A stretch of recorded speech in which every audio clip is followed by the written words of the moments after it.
નમસ્કાર વિદ્યાર્થી મિત્રો, આજે આપણે ધોરણ 11 ની એકમ કસોટી જે 29/7/2024 એટલે કે જુલાઈ મહિનાની 2024ની પ્રથમ એકમ કસોટી જે આ વખતે આવી છે એ એકમ કસોટીનું આપણે સંપૂર્ણ સોલ્યુશન કરવાના છીએ, વિભાગ A થી લઈ અને વિભાગ E સુધી. તો આપ મિત્રો ધ્યાનથી આ વિડીયોને જુઓ અને લાસ્ટ સુધી જોશો, જેથી કરી અને તમને દરેક સંપૂર્ણ સોલ્યુશન સારી રીતે સમજણમાં આવી જાય. તો ચાલો મિત્રો શરૂ કરીએ. સેક્શન A ને આપણે શરૂઆત કરીએ છીએ. સેક્શન A ના અંદર સૌથી પહેલા ટ્રુ એન્ડ ફોલ્સ આપેલા છે. તો write whether the sentences are true or false. જોઈએ ટ્રુ છે કે false. Number 1, no male amputee had ever scaled Everest. Male amputee, male એટલે પુરુષ. આ અરુણિમા સિન્હા જે આપણો પાઠ છે એની વાત છે. તો એના અંદર મેલ એમ્પ્યુટી, એમ્પ્યુટી મતલબ થાય અપંગ, બરાબર, ડિસેબલ પર્સન. તો કે નો male amputee had ever scaled Everest, કોઈ પણ પુરુષ અપંગ જે અપંગ પુરુષ હતો એમણે ક્યારેય માઉન્ટ એવરેસ્ટ સર કર્યો નથી. તો એવી વાત ના હતી, મેલની વાત નથી. અહીંયા કોની વાત હતી? તો કે ફિમેલની વાત હતી. કોઈ પણ ફિમેલ અપંગ મહિલા એવી નથી, અપંગ મહિલા નથી કે જેણે માઉન્ટ એવરેસ્ટને સર કર્યો. એટલે મેલ ના આવે, શું આવે? ફિમેલ. એટલે મેલના કારણે આ શું થઈ જાય? False. Okay. Number 2, અરુણિમા's willingness was to climb the Everest. willingness એટલે ઈચ્છા. તો કે અરુણિમાની ઈચ્છા હતી શું? તો કે ક્લાઇમ્બ ધ એવરેસ્ટ. ક્લાઇમ્બ એટલે ચડવાનું. શું? એવરેસ્ટ. કે સાચી વાત છે, ઈચ્છા હતી એટલે તો ચડી હતી, ઈચ્છા ન હોય તો એને ચડાવી શકાય નહીં. Bachendri Pal always discourage Arunima. Discourage એટલે હતાશ કરવું, નિરાશા આપવી. તો અરુણિમા સિન્હાને આ બચેન્દ્રી પાલ જે હતી એ ડિસ્કરેજ કરતી? ડિસ્કરેજ નથી કરતી મિત્રો. શું કરતી હતી? એન્કરેજ કરતી હતી. એટલે આ પણ શું આવે? False. Okay. Now Arunima Sinha was an international level volleyball player. Arunima Sinha જે હતી ઇન્ટરનેશનલ લેવલ વોલીબોલ પરથી નહીં મિત્રો. ઇન્ટરનેશનલ નથી, શું હતી? National level. એટલે ઇન્ટરનેશનલ આવે તો આપણું શું આવશે? ફોલ્સ આવશે. The mother is always ready to save Har young ones. Yes, mother હંમેશા તૈયાર હોય છે પોતાના યંગ વન્સ, પોતાના બાળકોને બચાવવા માટે. તો આ શું હોય છે? ટ્રુ. અલીભાઈ નામના પાઠમાંથી છે. In autofab the customer is constructor. આ મિત્રો થોડું કન્ફ્યુઝિંગ પોઈન્ટ છે કે ઓટોફેબ જે છે એના અંદર કસ્ટમરને, ગ્રાહકને શું કહેવામાં આવે છે? કન્સ્ટ્રક્ટર કહેવામાં આવે છે. તો આમ જોવા જઈએ તો બુકના અંદર આપણું શું લખેલું છે? તો કે બુકના અંદર લખેલું છે કો કન્સ્ટ્રક્ટર. શું લખેલું છે?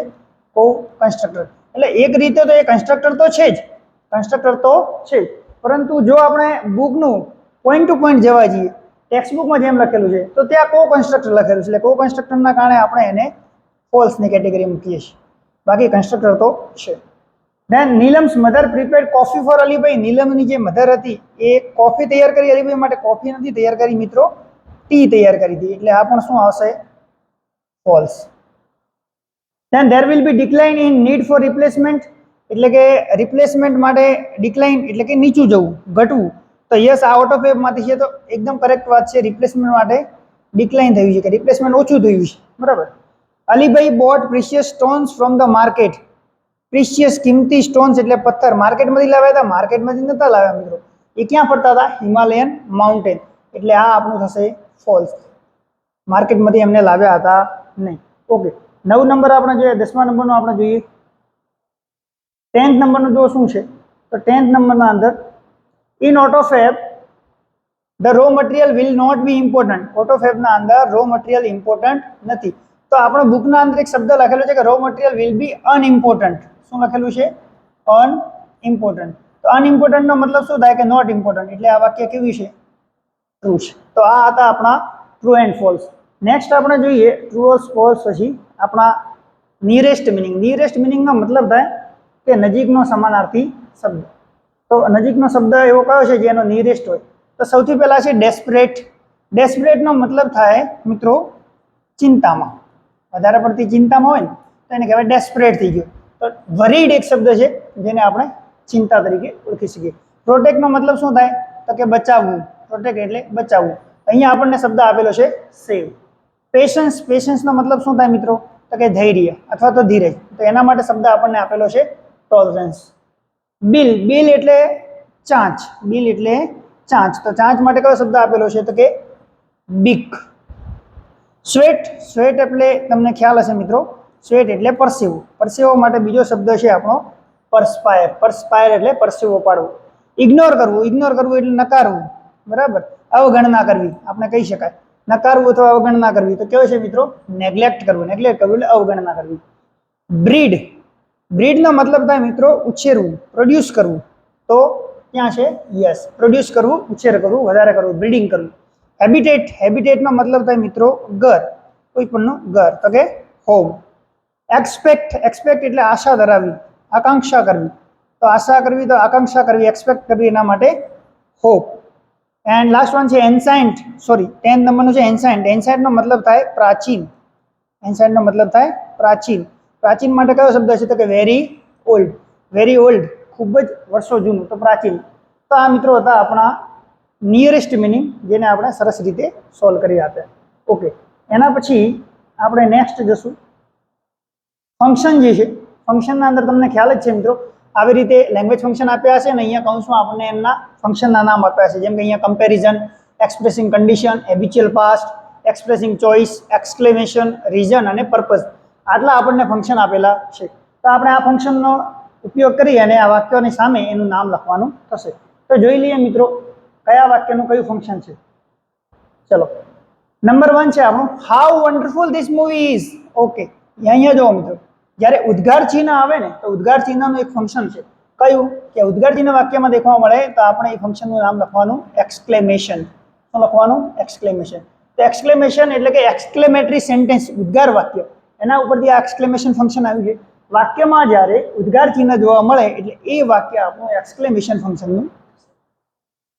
Though he works hard, he doesn't get good result. Though મિત્રો શેમાં આવે? તો આપણને બધાને ખ્યાલ છે though કોન્ટ્રાસ્ટ ના અંદર આવે. કયું ફંક્શન છે અહીંયા? Contrast. Karina is more intelligent than any other girl in the class. More and then. જ્યારે more than આવે તો આપણને બધાને ખ્યાલ છે મિત્રો, આપણું ફંક્શન આવશે કમ્પેરિઝન. સરખામણી કરી છે. શું કરી છે? સરખામણી કરી છે. Then Donald ran fast so that he could catch the train. So that જ્યારે બંને ભેગું આવે તો આપણે યાદ રાખવાનું આપણું ફંક્શન આવશે purpose. Ruchi used to perform in every competition. Used to મિત્રો શેમાં આવે? Habitual past. શેમાં આવશે? Habitual past. Then he couldn't attend the class because he was ill. Because મિત્રો શેમાં આવે? because એટલે કારણ દર્શાવવું. આપણું ફંક્શન છે reason. Neha will either do homework or watch TV. Either or neither nor શેમાં આવે? ચોઇસમાં. અહીંયા આપણે ચોઇસ લખેલું છે પણ કદાચ ચોઇસ ના લખેલું હોય, અલ્ટરનેટિવ ચોઇસ લખેલું છે, એક્ઝેક્ટલી અલ્ટરનેટિવ ચોઇસનું છે, પરંતુ અલ્ટરનેટિવ ચોઇસ આપણને ઓપ્શનમાં નથી તો આપણે ચોઇસ લખી શકાય. If she meets me I shall help her. If શેના અંદર આવે મિત્રો? તો કે expressing condition. Expressing condition. We use to participate in the elocution competition. Use to મિત્રો શેમાં આવે? તો કે હેબિચ્યુઅલ પાસ્ટ. અથવા તો આવી રીતે લખેલું habitual action in the past, તો એ પણ આપણું સાચું છે. I would like to play either cricket or hockey. Either and or ફરીથી આપણે આવશે ચોઇસ. બરાબર. તો આટલું ઝડપથી સોલ્વ કરવાનું કારણ શું છે? તો મિત્રો તમે ફંક્શનની જે મારી પ્લેલિસ્ટ છે એના અંદર જશો, તમે આ કીવર્ડ્સ તમને સમજાયા છે. આ કીવર્ડ્સ તમે ઓળખી જશો ને તો ફટાફટ આપણને આના જવાબો મળી જશે. શું ઓળખવાનું છે? કીવર્ડ્સ. અને મેં મારી ફંક્શનની પ્લેલિસ્ટના અંદર 11th and 12th ગ્રામર આવી એક પ્લેલિસ્ટ છે, એના અંદર તમે જશો તો આ તમને જોવા મળશે. આટલું સરળતાથી તમે એને સોલ્વ કરી શકશો. ઓકે, તો આ હતા આપણા ફંક્શન. એના પછી આપણે નેક્સ્ટ સેક્શન બીના અંદર જઈએ છીએ. સેક્શન બીના અંદર આપણને એક્સ્ટ્રેક્ટ આપેલા છે અને એક્સ્ટ્રેક્ટમાંથી આપણે એમના આન્સર ધ ક્વેશ્ચન, પ્રશ્નોના જવાબો આપણે આપવાના છે. જોઈએ. What happened when Arunima was travelling on a train. What happened એટલે કે શું થયું જ્યારે અરુણિમા શું કરતી હતી? Travelling on a train. ટ્રેનમાં મુસાફરી કરી હતી ત્યારે અરુણિમા સાથે શું થયું? તો જો એક્ઝેક્ટલી તમને વાક્ય લખેલું છે કે when she was travelling on a train some thugs try to snatch her golden chain. જ્યારે ટ્રાવેલિંગ કરી રહી હતી મુસાફરીમાં તો અમુક ઠગ લોકો એની ગોલ્ડન ચેન જે ગળામાંથી એ ઝૂંટવવાની કોશિશ કરી. Write the full form of AIIMS. એમ્સનું પૂરું નામ લખવાનું છે. તો અહીંયા આપણને એમ્સનું પૂરું નામ આપ્યું છે all India institute of medical science. All India institute of medical science. આ એનો આન્સર છે. ઓકે, નેક્સ્ટ આપણે જોઈએ. નેક્સ્ટ ક્વેશ્ચન શું છે? તો કે અલીભાઈ નામના પાઠમાંથી આપણને આપેલો છે. Where did Alibhai use to go. Alibhai ક્યાં જવાની આદત હતી? જો ડીડ અને યુઝ આવે એટલે આ બંનેને ભેગા કરી અને સેકન્ડ ફોર્મ બનાવવાનું યુઝડ. એટલે આન્સર જ્યારે લખશું ત્યારે અલીભાઈ યુઝડ ટુ આવી રીતે લખશું. બરાબર. તો અલીભાઈને ક્યાં જવાની આદત હતી? તો જો અલીભાઈ યુઝ ટુ, અહીંયા આપણને લખે છે village to village, town to town, in the mountain. હંમેશા એમને ક્યાં જવાની આદત હતી? તો અલીભાઈ યુઝ ટુ ગો, આપણે પછી વેન્ટ નહીં લખવાનું કારણ કે ડીડ ને યુઝ નું ભેગું કરી નાખીએ. તો Alibhai use to go from village to village, town to town in the mountains. What did Alibhai sell in villages of Himalaya? What એટલે શું? અલીભાઈ સેલ એટલે વેચતા, વિલેજીસ ઓફ હિમાલય, હિમાલયના ગામડાના અંદર અલીભાઈ શું વેચતા હતા? ફરીથી ડીડ અને સેલ નું ભેગું કરશો એટલે શું થઈ જશે? સોલ્ડ. તો કે અલીભાઈ સોલ્ડ શું શું વેચતા હતા? તો કે dried apricots, herbs and medicine and precious stones. આટલી વસ્તુ વેચતા હતા. Dried apricots, herbs and medicine and precious stones in the villages of the Himalayas. Okay, next આપણે જોઈએ. which sound is mentioned in the paragraph? કયો અવાજ મેન્શન દર્શાવવામાં આવ્યો છે પેરેગ્રાફ ફકરાના અંદર? તો ફકરાના અંદર તમે જોશો તો આપણને એક અવાજ અહીંયા દર્શાવવામાં આવ્યો છે, ચીરપિંગ, બર્ડ્સ ચીરપિંગ. આ ચીરપિંગ કોનો અવાજ છે? તો કે પક્ષીઓ ચી ચી ચી ચી અવાજ કરે ને અને આપણે ચીરપિંગ કહીએ. તો અહીંયા લખી શકાય કે chirping sound is mention in the paragraph. why did they all keep awake sitting on Alibai's bed? why એટલે શા માટે, they એટલે બધા, keep awake એટલે જાગતા હતા, sitting બેઠા હતા on Alibai's bed, અલીબાઈની બેડ ઉપર આ બધા જાગતા કેમ બેઠા હતા? તો એનો જવાબ છે જો કે that night they all kept awake, they all kept awake till late night sitting on his bed listening to his interesting traveling experience. અહીંયા આપણે sitting on his bed, his ની જગ્યાએ અલીબાઈ's bed આવું લખી શકાય, બરાબર. શા માટે અલીબાઈના બેડ ઉપર બેઠા હતા? તો કે એમની ઇન્ટરેસ્ટિંગ ટ્રાવેલ એક્સપિરિયન્સ જે હતા એને લિસન એટલે કે સાંભળી રહ્યા હતા. ઓકે, નેક્સ્ટ ક્વેશ્ચન છે આપણો. What did Sahib suddenly ask her? Sahib જે હતા, કોણ હતા સાહિબ? તો કે અરુણિમા સિન્હાના જીજાજી. What did Sahib suddenly ask her? અચાનક શું પૂછ્યું? તો ડીડ અને આસ્ક ભેગું થાય શું થઈ જશે મિત્રો? આસ્ક. તો કે સાહિબ સડનલી આસ્ક હર, સડનલી શું આસ્ક કર્યું? તો સાહિબ સડનલી આસ્ક મી ને અહીંયા થઈ જશે હર. શું આસ્ક કર્યું? કે એવરેસ્ટ ચડોગી, એવરેસ્ટ ચડોગી. Give another word for a disabled person. Another એટલે બીજો શબ્દ શેના માટે? તો કે આ શબ્દ માટે. ડિસેબલ પર્સન, ડિસેબલ પર્સન એટલે અપંગ વ્યક્તિ, જે એબલ ના હોય કોઈ પણ કાર્ય કરવામાં, એને ડિસેબલ કરવા. ડિસેબલ માટે આપણો શબ્દ છે એમ્પ્યુટી. એમ્પ્યુટી નો મતલબ થાય અપંગ. તો આનો સમાનાર્થી શબ્દ કયો છે? એમ્પ્યુટી. ઓકે, નેક્સ્ટ સેન્ટેન્સ ના અંદર જઈએ છીએ. નેક્સ્ટ પેરેગ્રાફ આપણું શું છે? તો નેક્સ્ટમાં લખેલું છે વોટ ઇઝ ઓટોફેબ? ઓટોફેબ શું છે એની આપણે વ્યાખ્યા આપવાની છે. તો જો લખેલું છે અહીંયાથી, તમે અહીંયાથી સ્ટાર્ટ કરી શકો કે autofab is a set of technology that automate the process for building 3-dimensional solid objects from raw materials. તો આ આપણી એની વ્યાખ્યા છે. Which materials does the industry use to make an object? Which material, કયું material industry use કરે છે to make, બનાવવા માટે, ઓબ્જેક્ટ બનાવવા માટે? ડીડ હતું તો આપણે ઈડી લગાવતા હતા, ડઝ અને યુઝ હોય તો એસ લગાવવાનું. શું લાગી જાય? એસ. આનો એસ અહીંયા લાગી જાય. તો ધ ઇન્ડસ્ટ્રી યુઝિસ, ધ અહીંયા આવી દેવાનું the industry uses solidification of polymers, powders and other raw materials. કઈ વસ્તુ ઉપયોગ કરતી હતી? The industry uses solidification of polymers, powders and other raw material to make an object. Okay, next જે આપણું છે, how is autofab benefited for manufacturer? Manufacturer માટે જે ઓટોફેબ છે કેવી રીતે ફાયદાકારક છે? બેનિફિટેડ એટલે ફાયદાકારક છે. તો જો autofab is, અહીંયા આપણો જવાબ છે autofab is now creating opportunity to manufacturer to satisfy the unique needs of the customer. તો કે મેન્યુફેક્ચરર માટે શું ફાયદાકારક છે? મેન્યુફેક્ચરરને શું ફાયદાકારક છે? તો કે એમના કસ્ટમરને બોલાવીએ કે કસ્ટમર પોતાની યુનિક નીડ, એક બેજોડ પોતાની જે નીડ છે, જરૂરત છે, એને પૂરી કરી શકે છે. Why is the customer called a co constructor in ઓટોફેબ? કસ્ટમરને, ગ્રાહકને શા માટે કો કન્સ્ટ્રક્ટર કહેવામાં આવે છે? તો જો એના બધા ઘણા બધા રીઝન છે. સૌથી પહેલા તો કે કન્સ્ટ્રક્ટરને ઇન્વાઇટ કરવામાં આવે છે શેમાં? તો કે ડિઝાઇનમાં, ડેવલપમેન્ટ એન્ડ પ્રોડક્શનના અંદર, બરાબર. એક તો એ આપણું રીઝન છે, કારણ કે એના અંદર ડિઝાઇન બનાવે, ડેવલપમેન્ટ બનાવે, પ્રોડક્શનના અંદર પાર્ટિસિપેટ કરે તો કો કન્સ્ટ્રક્ટર થઈ ગયા. બીજી વસ્તુ, product liability, other risk and patent right may be shared with the customer. આ બંને આપણે આન્સર લખવાના છે કે પ્રોડક્ટની લાયબિલિટી, અધર રિસ્ક અને પેટન્ટ રાઇટ પણ એમની સાથે શેર કરવામાં આવે છે. માટે કસ્ટમરને શું કહેવામાં આવ્યું છે? કો કન્સ્ટ્રક્ટર. નેક્સ્ટ પેરેગ્રાફ જોઈએ. તો vote is the local name of the mount Everest? Local name, સામાન્ય જે ત્યાંનું ગામડાઓનું નામ કહેવાય ને આપણને, માઉન્ટ એવરેસ્ટનું ત્યાંના લોકલ પીપલ કયા નામથી ઓળખવામાં આવે છે? તો કે એને કહેવામાં આવે છે સાગરમાથા. શું કહેવામાં આવે છે? તો Sagarmatha is the local name of the mount Everest. તમે આમ પણ લખી શકો, આગળ લખેલું છે કે હેડ ઓફ ધ સી. આ બંને ભેગું પણ લખી શકો. તો કે સાગરમાથા કૌંસમાં head of the sea is the local name of the mount Everest. How was the last track of the peak? Peak એટલે સૌથી શિખર. તો હાઉ એટલે કેવું હતું? લાસ્ટ ટ્રેક જે છેલ્લો રસ્તો હતો શિખરનો કેવો હતો? તો આપણને લખેલો છે ધ લાસ્ટ ટ્રેક ઇટ, અહીંયાથી સ્ટાર્ટ થાય છે, it was a very dangerous narrow path. ઇટની જગ્યાએ આપણે શું લખવાનું છે? The last track of the peak. The last track of the peak was a very dangerous narrow path. ખૂબ જ ખતરનાક અને સાંકડો રસ્તો હતો. તો આ હતા મિત્રો આપણા પેરેગ્રાફના આન્સર. નાઉ સેક્શન સી આપણે જોઈ લઈએ. સેક્શન સી ના અંદર આપણને સપ્લિમેન્ટરી રીડરના પેરેગ્રાફ આપે છે અને એના આપણે આન્સર શોધવાના છે પેરેગ્રાફમાંથી.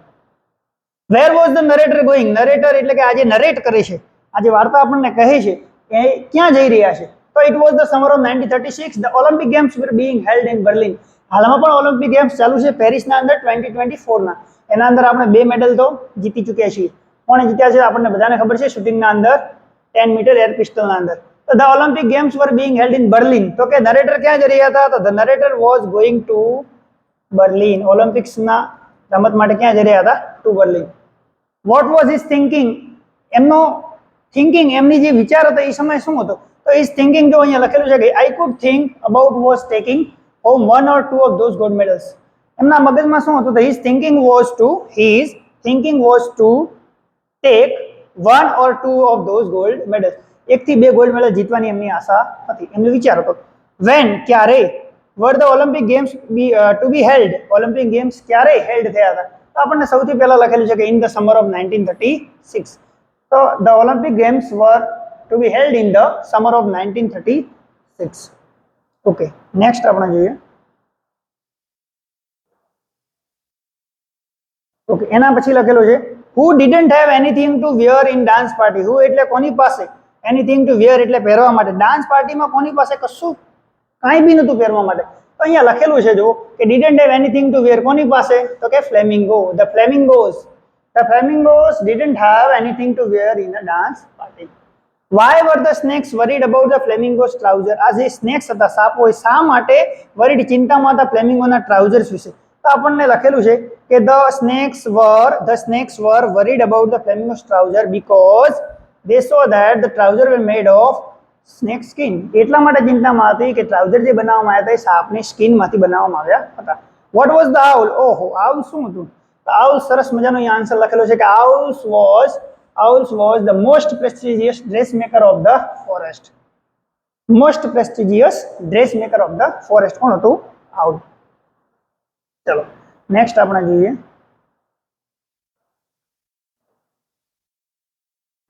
Vote is the effect on mother's health after laying eggs? ઈંડા આપ્યા પછી મધર્સની હેલ્થ ઉપર શું અસર થાય છે? તો જો અહીંયા આપણને આન્સર આપેલો છે કે after laying eggs the mothers have lost a lot of energy and 1/3 of their body weight. ખૂબ જ એનર્જી લોસ્ટ કરી નાખે છે અને પોતાનું વજન પણ 1 થી 3/4 ભાગનું થઈ જાય છે. How are the males? Males કેવા છે? તો અહીંયા લખેલું છે કે males are less in number than females.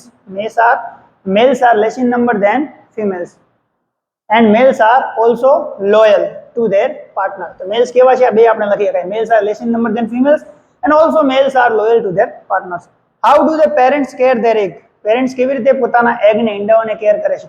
તો જો લખેલું છે કે ધેને આપણે લખી દેવાનું પેરેન્ટ્સ. તો parents keep their eggs between their feet and covered under extended skin. પોતાના પગની વચ્ચે રાખે છે અને સ્કિન એના ઉપર આખી એક્સટેન્ડ કરી નાખે છે. ઓકે, નેક્સ્ટ આપણે જોઈએ. વેર ક્યાં? Did the maximum number of flamingo arrive? સૌથી વધારે નંબરમાં ફ્લેમિંગો અરાઇવ ક્યાં થાય છે? તો આપણને અહીંયા લખેલું છે highest concentration of flamingo were recorded in the gulf of Khambhat. તો ક્યાં થાય છે? In the gulf of Khambhat. The maximum number of flamingo arrived, did છે એટલે arrived in the gulf of Khambhat. Around 5 lakh flamingos arrive in Kutch. True or false? જો આનો જવાબ આના અંદર આપ્યો નથી, પરંતુ ચોપડીના અંદર તમે જોશો સપ્લિમેન્ટરી રીડરના અંદર એના અંદર લખેલું છે કે હાફ અ મિલિયન એટલે કેટલું થાય? કે 1 મિલિયન એટલે 10 લાખ. તો હાફ કરવા જઈએ તો કેટલા થાય? 5 લાખ. તો half a million flamingo arrive in Kutch આવું લખેલું છે. તો એના અંતર્ગત જો જોવા જશું તો આપણો જવાબ શું આવશે? True. Which flamingos are more in number? Greater flamingo or laser flamingo? કયા ફ્લેમિંગો વધારે નંબરમાં છે? મોર in number, greater or laser? તો જો ગ્રેટરના કેટલા છે? ગ્રેટરના 30,000 છે, લેસરના કેટલા છે? 40,000. તો કયા વધારે છે? આ લેસર ફ્લેમિંગો. તો આપણો શું જવાબ આવશે? Laser flamingos are more in number. એના પછી નેક્સ્ટ આપણે જોવા જઈએ. How are the flamingos and the lion honoured in Gujarat? Flamingo અને લાયનને કેવી રીતે ઓનર કરવામાં આવે ગુજરાતમાં? તો આપણે જોયા હતા કે આ જે લાયન છે એને આપણે શું કીધું છે? Lion is as our state animal and greater flamingo as our state bird. તો આપણે એમને સ્ટેટ એનિમલ અને સ્ટેટ બર્ડનો હોદ્દો આપ્યો છે. આવી રીતે આપણે ઓનર કર્યા છે. Why do flamingo migrate to Khavda flamingo colony and other wetland? શા માટે આ જે ફ્લેમિંગો છે માઇગ્રેશન કરે છે એક જગ્યાએથી બીજી જગ્યાએ ખાવડા ફ્લેમિંગ કોલોની અથવા અધર વેટલેન્ડના અંદર? તો બહુ સામાન્ય આન્સર છે. આપણે લખવાનું કે flamingo migrate to Khavda flamingo colony and other wetland to breed. શેના માટે? To breed.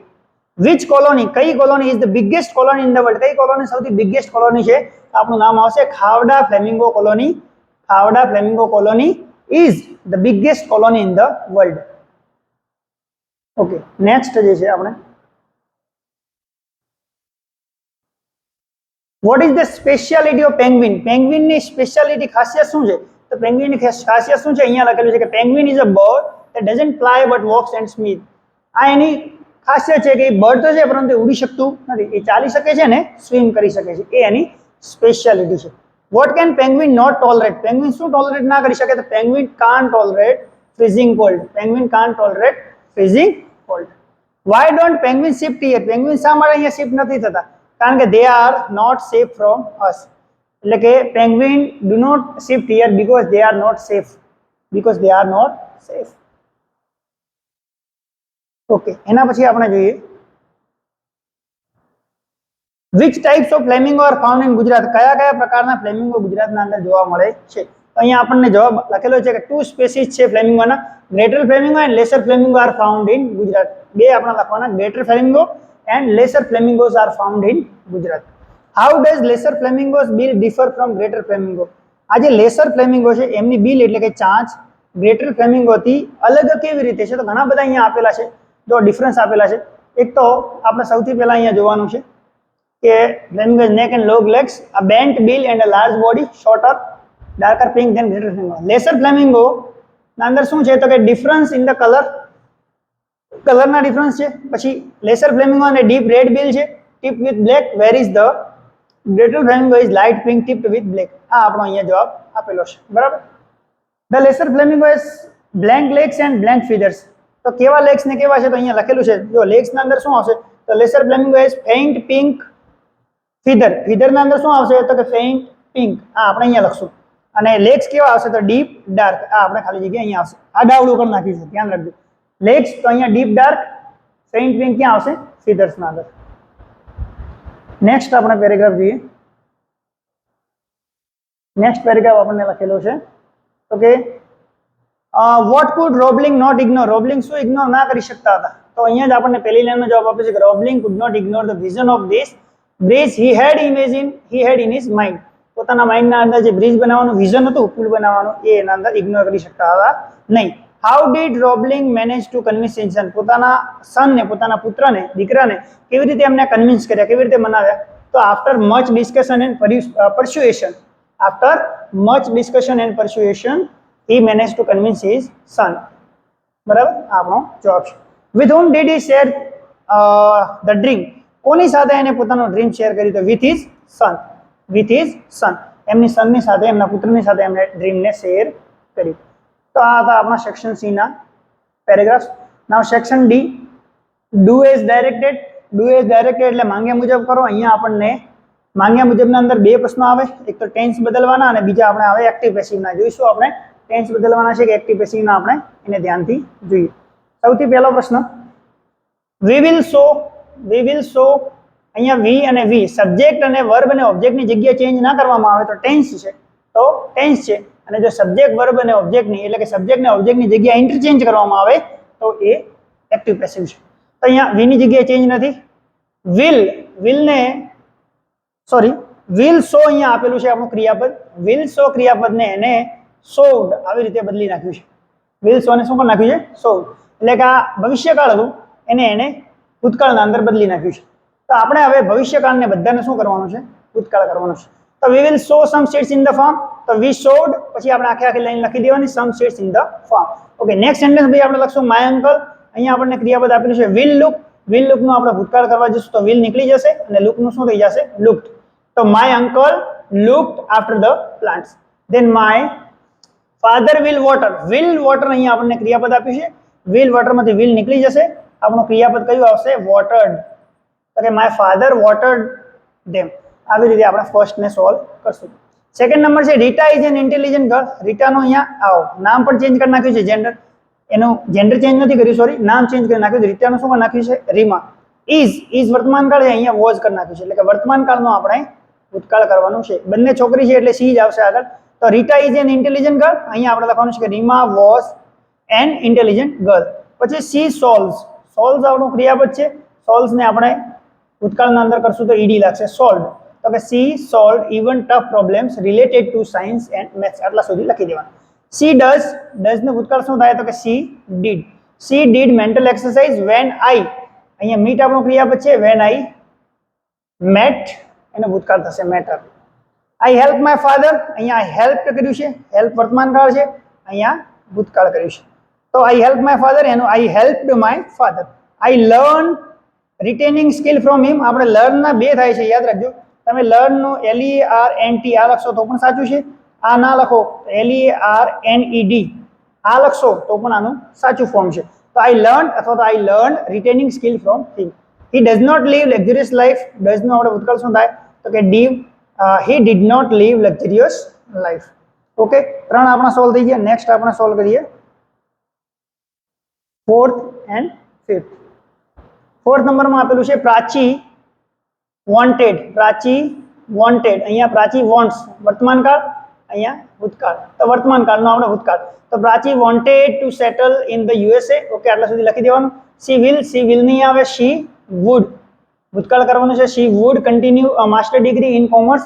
સી લાઇક્સ ના આવે, એનો ભૂતકાળ. તો કે સી લાઇક ટુ સ્ટે, આ ખોટું લખેલું છે, she like to stay at her uncle's house. પછી સુમિત્રા, ઓહો અહીંયા સુમિત્રા લખેલું નથી, તો કે સુમિત્રા ક્યાં લખેલું છે? ઓહ, આ સેવિંગ એક આ આપણું ઓબ્જેક્ટ છે, ઓબ્જેક્ટને અહીંયા આગળ લાવી દીધું સબ્જેક્ટમાં, મતલબ આ એક્ટિવ પેસિવનું આપણું વાક્ય બની ગયું. તો ચલો સોલ્વ કરીએ એક્ટિવ પેસિવનું. Sumitra opened a saving account in Canara bank. ધ્યાન રાખવાનું અહીંયા ઓપન છે ભૂતકાળ, તો જ્યારે અહીંયા ભૂતકાળ હોય તો આપણે ભૂતકાળના હેલ્પિંગ વર્બ ઉપયોગમાં લેવાના.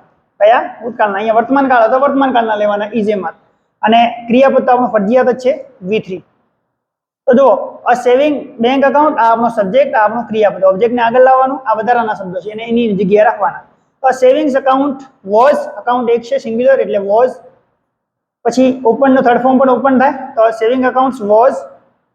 આપણે વ્યવસ્થિત સોલ્વ કરીએ. અ સેવિંગ અકાઉન્ટ્સ વોઝ ઓપન, આપણે આમ લખી શકાય ઇન કેનેરા બેંક બાય કોના દ્વારા? તો કે બાય સુમિત્રા અથવા તો બાય હર આપણે લખી શકાય. તો આપણું પહેલું વાક્ય થયું, a savings account was open in Canara bank by Sumitra. Second શું છે? તો કે સી આપણું સબ્જેક્ટ છે, ડિપોઝિટેડ આપણો વર્બ છે, 10,000 રૂપીઝ આપણું ઓબ્જેક્ટ છે. તો 10,000 રૂપીઝને આપણે આગળ લાવશું તો શું થશે? 10,000 રૂપીઝ.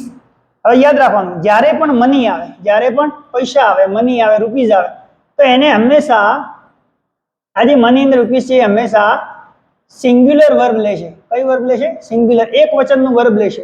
યાદ રાખજો, કારણ કે આમને ક્વોન્ટિટીમાં ગણવામાં આવે છે, 1 યુનિટ ઓફ ક્વોન્ટિટી, એક જ ક્વોન્ટિટી ગણવામાં આવે છે, એટલે હંમેશા એનું ક્રિયાપદ કયું આવશે? V1. આ એનો અંગ્રેજીનો નિયમ છે. તો 10,000 રૂપીઝ ડિપોઝિટેડ ભૂતકાળ છે, ભૂતકાળના કયા આવે? વોઝ અને વર્ત. અહીંયા કયું આવશે? વોઝ. તો 10,000 રૂપીઝ વોઝ ડિપોઝિટેડ નું થર્ડ ફોર્મ શું થશે? તો એ પણ ડિપોઝિટેડ થશે. 10,000 rupees was deposited last month by કોના દ્વારા? બાય સી નું શું થઈ જશે? બાય હર.